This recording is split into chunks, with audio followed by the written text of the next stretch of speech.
somebody asked about getting more intonation.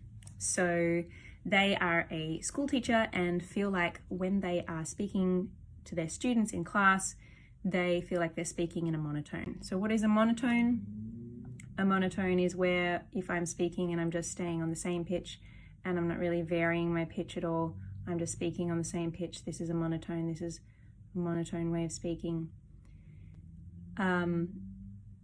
So my first question, whenever anyone tells me about an assessment and an analysis that they have of their voice, of their speech or their singing, my first question is always just going to be like, check if it is an accurate assessment. Like, does my experience of listening to their voice match up to what they're saying they hear or notice, or what other people notice when they hear them? So if somebody says their voice is a monotone, I'd want to hear their speaking, to see if you actually speak in a monotone, because it might be something else that you're feeling, whereas actually you do have some varying variation in your intonation.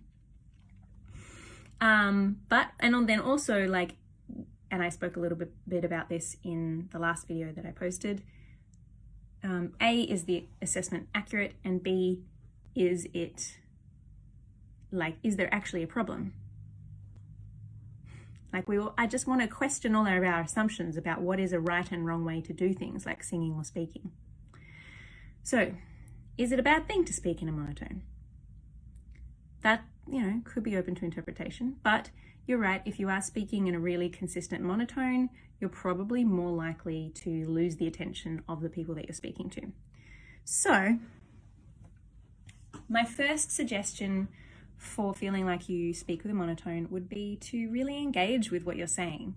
And I apply this to my singers as well. Like, you can just sing a song and be really technically proficient while you're singing that song and it'd be fine.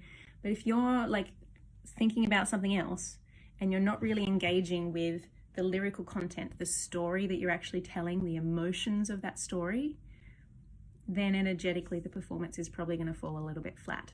So similarly with speaking, and of course there's lots of different contexts that we could be speaking in. In terms of teaching, I don't know if this is teaching that's coming off the cuff or whether it's like reading from a textbook or a sheet or something.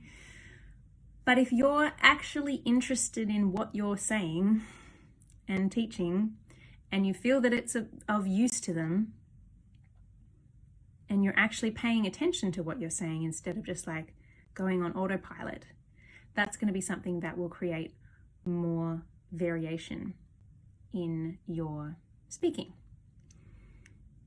And there's different kinds of things that we can vary. So it doesn't just have to be the pitch. Yes, it is a good idea to vary your pitch a little bit. And generally, naturally, as we get more excited, we will tend to raise our pitch and go a little bit higher and go like really excited up here. Or if we're like really calm, then probably the pitch is going to be really low. So if you're bored with what you're teaching, you're probably going to sound boring. So that's a factor. And I understand that sometimes we're in work situations where we don't actually really believe in what we're doing. Maybe as a school teacher, you're teaching a part of the curriculum that is required to be taught that you don't really believe in, that you think is boring. That's a tricky place to be in. So the content of what you're saying is going to have an effect on your delivery, depending on how you feel about it, for sure. But if you are relatively okay with the content of what you're saying, then actually just paying attention to it. Again, being on autopilot is a recipe for flat delivery. But there's also more that we can vary apart from just the pitch. So we can vary our speed. So if you want to get more excited, but you're more likely to trip over your words. If you want to get more excited, you can go faster. And then if you want to calm down, then we can go slower. So it depends on the content of what you're saying and the effect that you want it to have on the listener. So we can slow down. When we get nervous, we tend to speed up. So if you, in other contexts, if you're public speaking and you're nervous and you tend to speed up, then slowing down deliberately is a good thing to do. I talk about mouth effort with my clients, so paying attention to the way that you're articulating and just being a little bit more intentional with that helps for slowing down, because you have to pay attention to how you're articulating your words, and it forces you to slow down, which helps with saying less. For variation in your speech, yes, think about varying the pitch, but also think about varying the speed. Think about leaving space. It's okay to just leave space sometimes. And if you're teaching, that probably helps the information go in and gives people time to process it. Breath is something to consider. If you aim to breathe through your nose, your voice is going to get less tired less quickly, because when we breathe in through our nose, it hydrates the air more, humidifies, and your voice is not going to get as tired.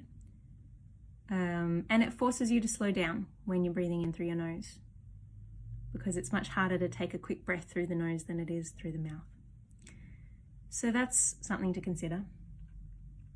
Depending again on the context and the content, you could highlight certain words. If you are reading from a text, highlight the words you think are important and give them emphasis, or highlight the words that you want to go up on. Basic things like that, that's getting a little bit more nitpicky about it.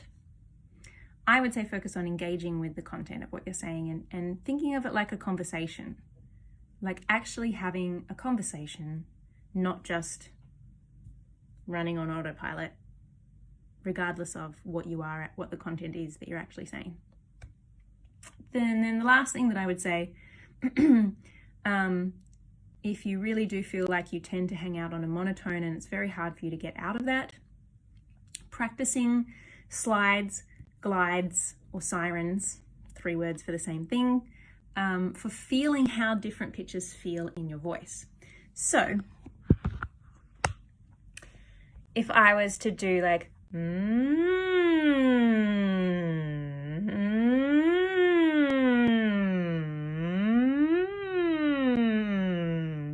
sliding up and down, so we will have our comfortable sort of fundamental pitch where we tend to hang out when we're speaking. This is probably mine around here. But if I've never felt what this feels like to be up here, then it's not going to feel comfortable for me to go there. So your muscles, if you're used to just hanging out on one kind of pitch all the time, your muscles aren't used to what that feels like, and it might feel a little bit tiring to try to get there. So I would suggest doing like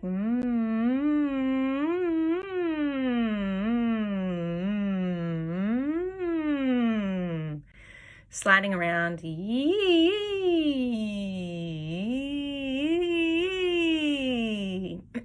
very phlegmy today. Please excuse the funny noises.